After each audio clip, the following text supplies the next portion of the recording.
welcome to another update on Archmage Rises. Yay, Nick's here. Yeah, I'm back. There may be some technical difficulties with this because I'm using yet new software to record this video. So hopefully Nick won't be too delayed or out of sync or whatever. Yeah, well, you'll know by now. That's right. Okay, so last update, I told everybody that I was burnt out on working on Archmage Rises, and I needed to take a break. And what did you think of that, Nick? I was sad, but I completely understand. Oh, it's probably a good summary of the comments that I received after the video. They were sad, but they understood. So this is going to be a little bit different of an update because there's actually two parts to this update.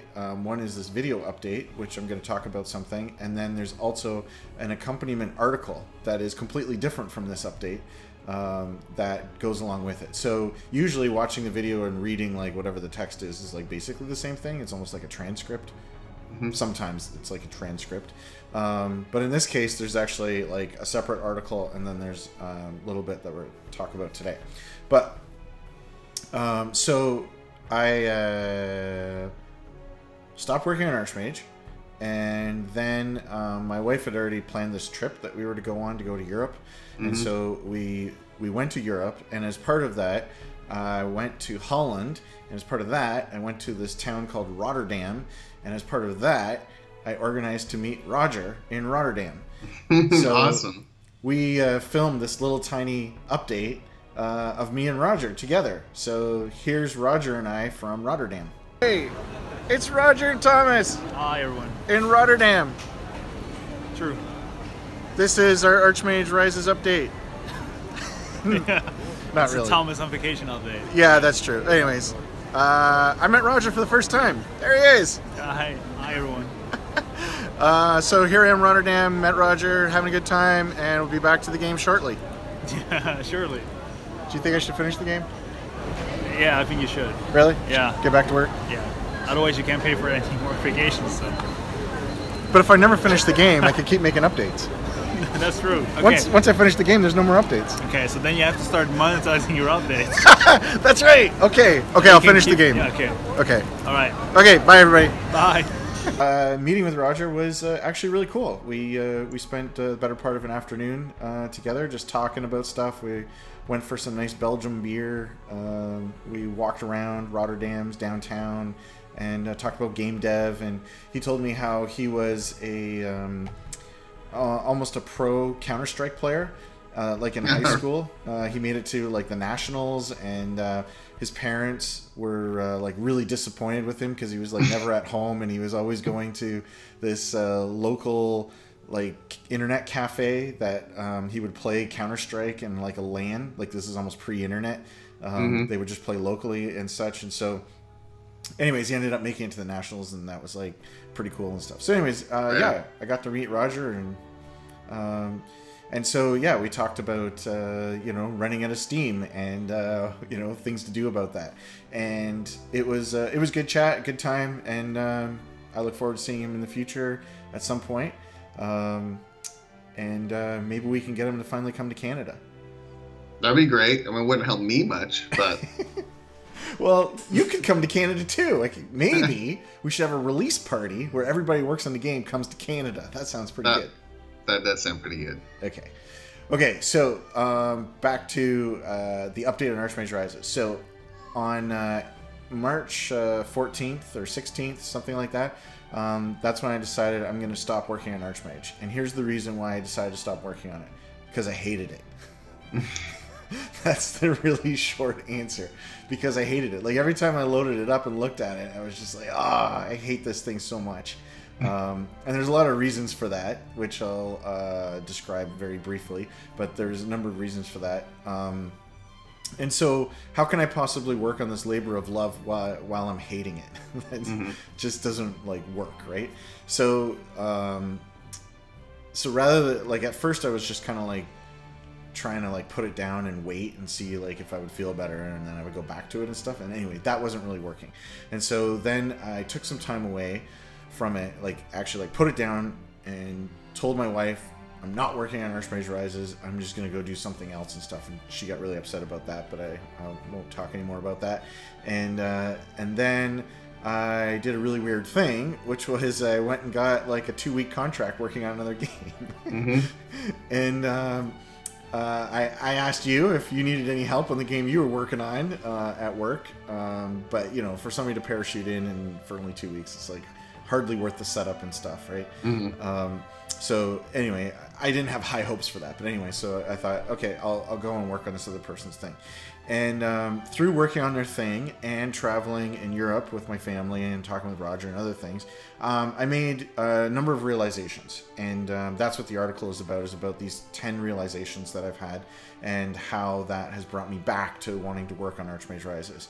But the biggest thing that I have learned comes from my experience of working on this other game, which is a point-and-click adventure game for kids, 5 to 8.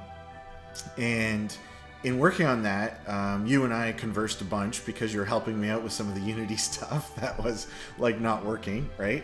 And so I was creating a puzzle editor for her in order to be able to create puzzles within the game. And I used this tile map feature that just came out in Unity in order to do the puzzle editing, and it was supposed to work, and it just didn't work, and it was driving me crazy because I could not figure out how to get it working. And then I was able to get a hold of you, and you were able to tell me some things, and I was like able to get it working and such. And so here's the whole thing. So I was working on this thing with her on the game, and I was like, okay, I'm gonna make this thing. It's gonna take me like a couple hours in order to make this little thing. Then I'll make up some puzzles, and then I'll try them on my daughter, who is 6 years old, which is the target demographic, and we'll see like if these puzzles are actually any good. So I was like, okay, that's a good plan. Let's do that. So I started working on the thing, and I got pretty far along, and then I ran into some roadblocks, and I wasn't able to finish the puzzle editor, not just within a couple hours, but even like that day. So now it's the next day, and I wake up, and I'm like, oh man, I got to finish that puzzle editor. I got to get that sucker working so I can get on to the next thing, which is designing the puzzle. So I can get on to the next thing, which is testing the puzzles. And we need that testing information in order to know if this is even the right path to go down. So then I'm like, okay, so I'll do it. I'll probably get it done by noon or something like that. And for sure, I'll be able to test this thing by the 3 o'clock when my daughter comes home. And sure enough, I spent all day on stupid Unity problems, and the thing doesn't work, and I'm just like super frustrated with it. And then once again, I wasn't able to make any of the puzzles, and therefore try them out on my daughter and stuff.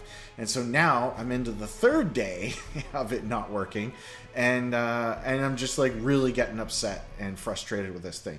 Okay, so the whole reason I got so frustrated, well, the real reason is because Unity's stupid and doesn't work. Okay, that's the real reason. But putting that aside, the real reason that I got like so frustrated and it was starting to turn into a really negative thing is because of the expectations that I was setting for myself, right? Like I was making some kind of estimate, which let's say was reasonable. I mean, maybe it's not, but in my own head, it's reasonable expectation, right? It's like, oh, this should take me like 3 hours, and then I'll do this thing, right? And then I didn't meet that expectation, right? So it's like every minute and every hour that goes past my expectation is something that just makes me more and more upset, like more and more frustrated or in a foul mood and stuff. You know, we talked about banging our head against the wall, right? And I banged my head against the wall for a couple of days, and you're like, hey, it took me a week to figure this one out, right?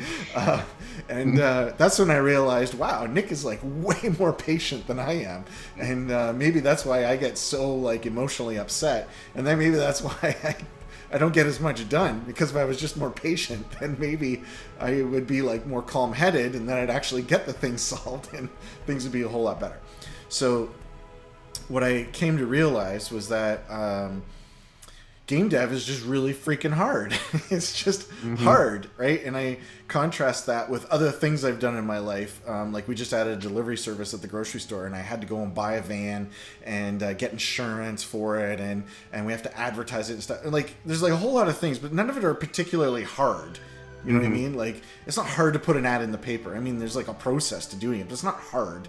Finding the right van. I had to look on a bunch of websites and look at a bunch of things, but it's not like hard work, right? But when it comes to game dev and the tile map thing is like not working with the mouse dragging and dropping, it's like just not working. Like that's when it becomes like really hard, right?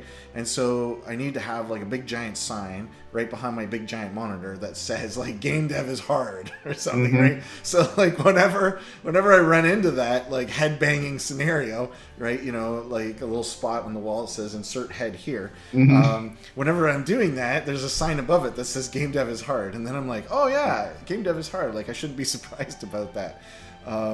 And so what was nice about working on that other game was that game is actually quite easy. The tile map thing not working aside, working on that game is actually quite easy. They bang out tasks like really fast. So when I go back to Archmage, I'm like, oh, well, I'm actually trying to do like all these new, innovative, like hard things. So the fact that it's hard shouldn't be getting me down. It should be, in a sense, confirming the fact that I'm doing something new and interesting and whatever, right? Right. And so that is probably the biggest takeaway from this time that I took off was that I'm just setting unrealistic expectations for myself. And so if I have unrealistic expectations, then I get frustrated. If I'm frustrated for a long period of time, then I start hating the thing. And if I'm hating the thing, then I can't work on it. Right? Yeah, it's impossible. It's very hard to get motivation. That's the hardest thing in creation, I think, is like once you lose it, getting it back is just... it's almost impossible, Right. So that's how I painted myself into a corner. That's basically what happened. And, maybe what I'm saying is like totally obvious and everybody else sees it and stuff, right? But that's why we paint ourselves into our own corners, right? We have blind spots and stuff. It's, easier to see from the outside than it is from the inside, but that's the gist of basically what I did. So, I don't know exactly what I'm going to do entirely different in order to not do that, but having an awareness of that, trying to catch myself of, oh, that's an unrealistic expectation, or hey, look, game dev got hard today, right? And instead of complaining about it at the dinner table, to just go like, hey, today was really hard because game dev is hard. Like to just be like calm and accept it or something. I don't know. Maybe there's some Zen Buddhist saying I can insert here now. Yeah, leave it in the comments if you've got it. Yeah, that's right. So kind of married to that whole thing about expectation setting for myself is estimating of tasks. And what I have found was when I was working on that other game, the tasks that were assigned to me were like very small and concrete, and I could just like bang them out. And then when I go and happen to look, I was using the same project management software for my game as their game. When I go and look at my tasks, it's like 3D dungeons, right? Yeah. And it's like that's a pretty big nebulous task. And I'm not so dumb as I left it at that. I did break it down into make it clickable, be able to put things on the walls, like all that kind of stuff. But even like putting things on the walls, that's like a 4.5 day task.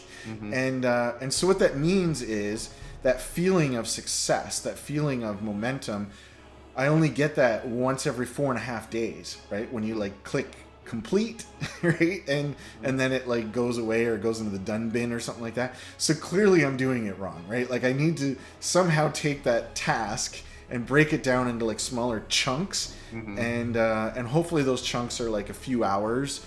Maybe I can get 1 or 2 per day, like just get them down to that size. And so, these are things that I know, these are things that are maybe obvious and such, but I don't know. We all kind of make maybe exceptions for ourselves that like, oh, I know I should do that, but I don't need to do that. I'm better than this or something like that. I was in my accountability group with other game devs. We were talking about writing, and we all know that the first thing you write is like really crappy, and then you go back and you rewrite it and you edit it and all that kind of stuff, right?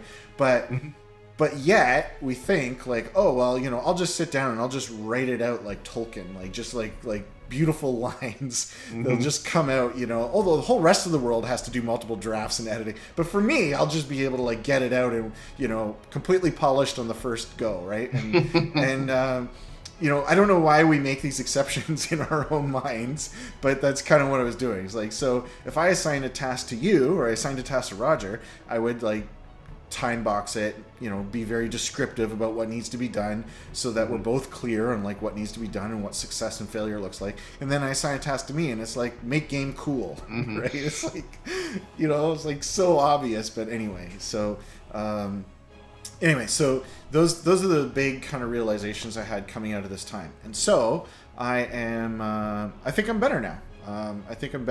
And I'm going to return to working on Archmage on Monday. That sounds great. Yeah, I have the same. I understand that. I always try to make my tasks really small, right? Like if I'm making a new inventory system, the first task I have is like lay the thing out, and then I click it off. I'm like, yay, I did it, Yeah. And usually even that requires revision later on, but at least like I can feel that I'm making progress. Rather than like the whole thing, right? And then it's like, okay, now I got to build the objects that are going to fill in there. Now I built the system that lays them out, right? And so it feels like I'm making progress, and that does make a big difference.